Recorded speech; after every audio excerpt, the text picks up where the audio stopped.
संसाधनों के अंतर्गत आज हम पढ़ेंगे मत्स्य संसाधन के बारे में, यानी कि मछली पालन। मछली का जो व्यवसाय है, जो मछली है यानी जो मत्स्य है, वो हमारे खाद्यान्न के रूप में उपयोग में आती है। और विश्व में जो है वो खाद्यान्न के रूप में जितने भी जंतुओं का प्रयोग किया जाता है, उनमें से 3% जो है वो खाद्य पदार्थों के रूप में मछलियाँ जो है वो यूज़ में ली जाती हैं। इसके अलावा मछली का प्रयोग तेल के लिए, विभिन्न प्रकार के उर्वरक बनाने के लिए भी किया जाता है। तो जो मछलियां हैं यानी जो मत्स्य व्यवसाय है, वो विश्व में प्रमुख एक व्यवसाय है जो लोगों के लिए खाद्यान्न की आपूर्ति करता है। और खाद्यान्न के अतिरिक्त जो है वो अन्य वस्तुएं होती हैं, वो भी हमें प्राप्त होती हैं। तो मत्स्य व्यवसाय के अंतर्गत हम सबसे पहले बात करते हैं मत्स्य व्यवसाय की अनुकूल दशाओं के बारे में, यानी ऐसी कौन सी दशाएं हैं या परिस्थितियां हैं जिनमें मत्स्य व्यवसाय जो है वो अच्छे तरीके से विकसित होता है। सबसे पहले हम बात करें तो जो मत्स्य व्यवसाय है वो समशीतोष्ण कटिबंधीय क्षेत्रों में सबसे ज़्यादा विकसित होता है।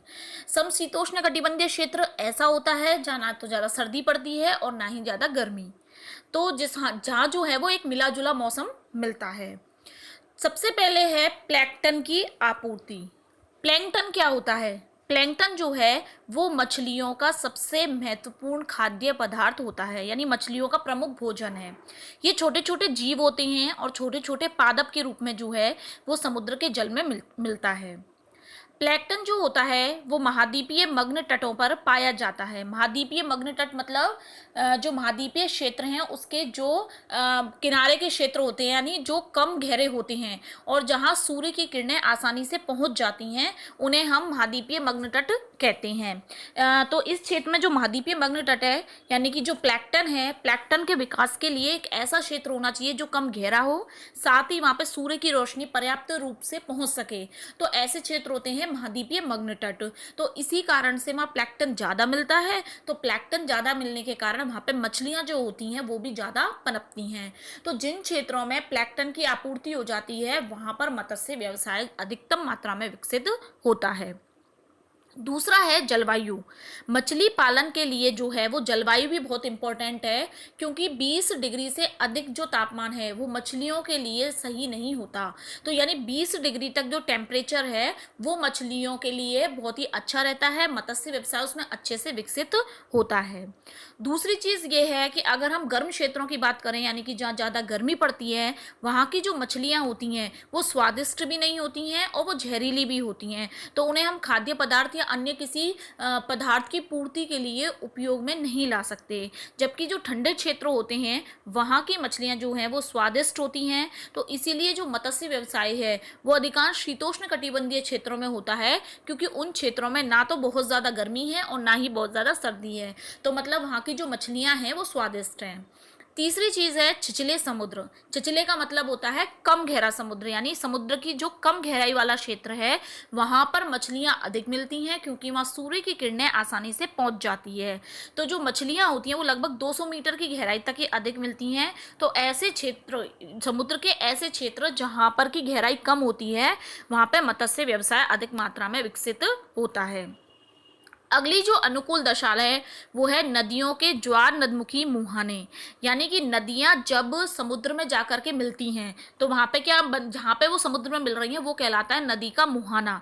तो उस नदी के मुहाने पर जो नदियाँ होती हैं उनमें मछलियों के लिए भोज्य पदार्थ की मात्रा ज़्यादा मिलती है, क्योंकि मछलियाँ वहाँ पर अधिक विकसित हो जाती हैं। तो इसीलिए मत्स्य व्यवसाय जो है वो ऐसे क्षेत्रों में ज़्यादा होता है जहाँ नदियों के मुहाने होते हैं।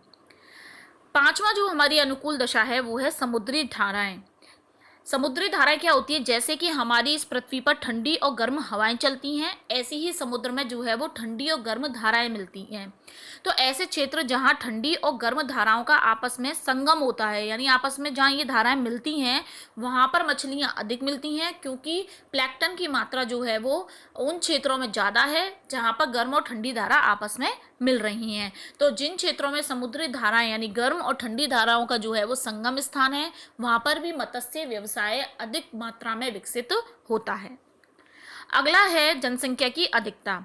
जिन क्षेत्रों में जनसंख्या अधिक होगी तो वहाँ खाद्य पदार्थ के लिए मछली की मांग भी ज़्यादा होगी। तो ऐसे क्षेत्र जहाँ मछली को खाने के लिए किसी तरह का कोई प्रतिबंध नहीं है, कोई धार्मिक प्रतिबंध नहीं है, तो वहाँ पर लोग जो है मछली ज़्यादा खाते हैं। तो इसी कारण वहाँ पे मत्स्य व्यवसाय जो है वो अधिक मात्रा में विकसित होता है। अगला और लास्ट जो अनुकूल दशा है वो है यातायात। मछलियों को निर्यात करने के लिए यानी दूसरे देशों या दूसरे क्षेत्रों को सप्लाई करने के लिए जल परिवहन या अन्य परिवहन साधनों का होना बहुत ही आवश्यक है।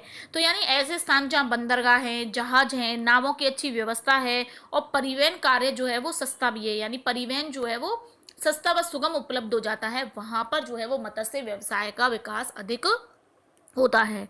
तो इस तरीके से मत्स्य व्यवसाय के लिए 7 प्रमुख अनुकूल दशाएं हैं। जिन क्षेत्रों में ये दशाएं, इनमें से कोई भी एक दशा या 2 दशा उपलब्ध हो जाती हैं, वहीं पर मत्स्य व्यवसाय जो है वो अच्छे तरीके से विकसित होता है।